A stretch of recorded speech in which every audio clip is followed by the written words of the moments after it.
বাংলাদেশের আলোচিত নায়িকা পরীমনি আবারও তিনি প্রেমে পড়েছে এমন একটি ভিডিও সামাজিক যোগাযোগ মাধ্যমে ভাইরাল হয়।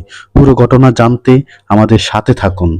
আমি ডানা কাটা পরে তার ভক্তরা তার কাজ ও ব্যক্তিগত জীবনের খবর জানতেই বেশি আগ্রহী। সাম্প্রতিক সামাজিক যোগাযোগ মাধ্যমে একটি ভিডিও প্রকাশ করেছেন পরীমনি, যেখানে তাকে এক যুবকের হাত ধরে ঘুরতে দেখা যাচ্ছে। যুবকটির নাম শাওন এবং তাদের মধ্যে প্রেমের সম্পর্ক রয়েছে, যা ভিডিওতেই দেখা যায়। পরীমনি ছেলেটির হাত ধরে একটি কাঠের সেতুতে হাঁটছেন।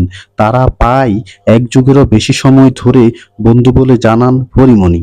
এক যুগের এই সম্পর্কে নাকি কোনোদিনও ঝগড়া হয়নি, এমনটা দাবি করলেন পরীমনি। ভিডিওতে একটি লাল রঙের লাভ লক দেখা যায়, যেখানে পরীমনি এবং শাওনের নাম লেখা ছিল।